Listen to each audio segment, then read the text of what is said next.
إن الحمد لله نحمده ونستعينه ونستغفره ونؤمن به ونتوكل عليه ونعوذ بالله من شرور أنفسنا ومن سيئات أعمالنا من يهده الله فلا مضل له ومن يضلله فلا هادي له وأشهد أن لا إله إلا الله وحده لا شريك له وأشهد أن محمدا عبده ورسوله أما بعد. سامعین کرام، شرح ثلاثة الأصول وأدلتها والقواعد الأربع ومتن نواقض الاسلام، یعنی دین کے 3 بنیادی اصول اور ان کے دلائل، 4 اہم قاعدے اور نواقض اسلام کی جو شرح ہے. اور اس کتاب کے جو مصنف ہے امام الدعوہ شیخ محمد بن عبد الوہاب بن سلیمان التمیمی، اور اس کتاب کی شرح لکھی ہے شیخ حیثم بن محمد جمیل سرحان. اور اس کتاب کی اردو ترجمہ جو پیش کیا ہے محفوظ الرحمان محمد خلیل الرحمان. اس کتاب سے درس کا سلسلہ چل رہا ہے. آج کے درس میں توحید کی اہمیت کو بیان کیا جائے گا انشاءاللہ. توحید کو جاننا ہمارے لیے کیوں ضروری ہے؟ یعنی ایک اللہ کی عبادت، ایک اللہ کو اپنا خالق، مالک اور رازق ماننا، یہ اس لیے ضروری ہے کہ اللہ تعالیٰ نے ہمیں اسی لیے پیدا کیا، یعنی اللہ تعالیٰ نے اپنی عبادت کے لیے پیدا فرمایا. جیسا کہ اللہ نے قرآن میں ارشاد فرمایا وَمَا خَلَقْتُ الْجِنَّ وَالْإِنسَ إِلَّا لِيَعْبُدُونَ. اسی طرح اللہ تعالیٰ اس کے بغیر کوئی بھی عمل قبول نہیں کرتا ہے. توحید کے بغیر کوئی عمل قبول نہیں کرتا ہے. اگر کوئی شخص نماز پڑھے، روزہ رکھے، حج کرے، زکوٰۃ ادا کرے، دیگر نیکی کے کاموں کو کرے، لیکن اس کے اندر توحید نہیں ہے، شرک سے بھرا ہوا ہے اس کا عمل ہے، تو ایسا عمل اللہ کے یہاں قابل قبول نہیں ہے. اللہ تعالیٰ اہل توحید کو ہی جنت میں داخل کرے گا.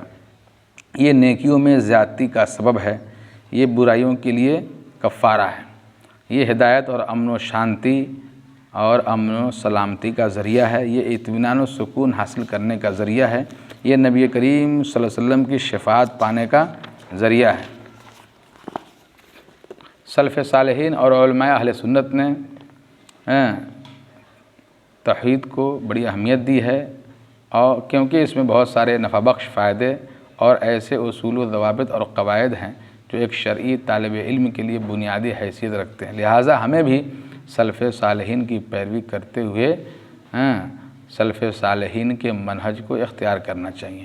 اسی طرح سے عوام الناس بھی اس کتاب کو پڑھے، اس متن کو پڑھنے سے مستغنی نہیں ہو سکتے، کیونکہ اس میں عقیدے کے ایسے اہم اصول بیان کیے گئے ہیں جن پر بغیر کسی شک و شبہ کے ایمان لانا واجب ہے. اس کتاب کی خصوصیت یہ ہے کہ آسان، سلیس اور واضح عبارتیں ہیں، دلیلوں کے ساتھ مسائل کا ذکر ہے، مسائل کی جمع و ترتیب، ان کی تعداد کا بیان ہے، پھر اس کی شرح ہے. مؤلف رحمۃ اللہ علیہ کا اپنی تالیفات کو پڑھنے اور سننے والوں کے لیے زیادہ سے زیادہ دعا کا اہتمام بھی کرنا چاہیے. اصول ثلاثہ، 3 اصول ثلاثہ دراصل قبر کے 3 سوالوں پر مشتمل ہے. جو 3 اصول ہیں وہ 3 قبر کے 3 سوالوں پر مشتمل ہے، جسے کہا جائے گا قبر کے اندر جب انسان مر جاتا ہے اس کو قبر میں رکھ دیا جاتا ہے، تو فرشتے آتے ہیں، ان سے سوال کرتے ہیں. وہ 3 سوال کون کون ہیں؟ حدیث کے مطابق فرشتے ان سے سوال کرے گا کہ من ربو کا، تمہارا رب کون ہے؟ ما دینوں کا، تمہارا دین کیا ہے؟ من نبیوں کا، تمہارے نبی کون ہیں، یعنی تمہارے نبی کا نام کیا ہے. ان 3 اصولوں کو اگر آپ جان لیتے ہیں، ان پر عمل کرتے ہیں، ان کی طرف دعوت دیتے ہیں، پھر اس علم، عمل اور دعوت پر صبر کر لیتے ہیں، تو گویا کہ آپ نے قبر کے سوالوں کی تیاری کر لی. یعنی اگر انسان پہچان لے کہ رب کون ہے، اس کی حقیقت کو جان لے، تو رب کو پہچان لے. اسی طرح سے دین کیا ہے، اس کو جان لے، سمجھ لے اچھی طرح، اور نبی کون ہیں ان کو جان لے، سمجھ لے، تو دین کے اہم اور بنیادی باتوں کو گویا کہ وہ جان لیا، اور قبر کے سوالوں کی تیاری ہو گئی.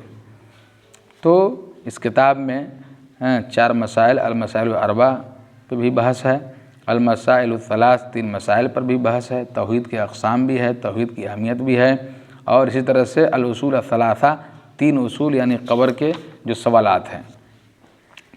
تو جو المسائل الاربع 4 مسائل ہیں، وہ 4 مسائل کون کون ہیں؟ نمبر 1 علم حاصل کرنا، نمبر 2 علم حاصل کرنے کے بعد اس پر عمل کرنا، نمبر 3 اس کی طرف دعوت دینا، یعنی جو کچھ علم حاصل کیا ہے خود اس پر عمل کرے، پھر اس کی طرف لوگوں کو دعوت دے، اور دعوت دینے کی راہ میں جو اذیتیں تکلیفیں ہوتی ہیں ان پر صبر کرے۔ اور المسائل الثلاث 3 مسائل جو ہیں وہ کون کون ہیں؟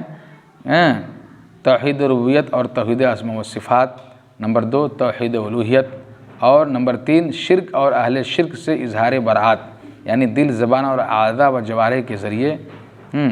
اسی طرح سے توحید کو اگر جانتے ہیں تو اس کی کیا اہمیت ہے؟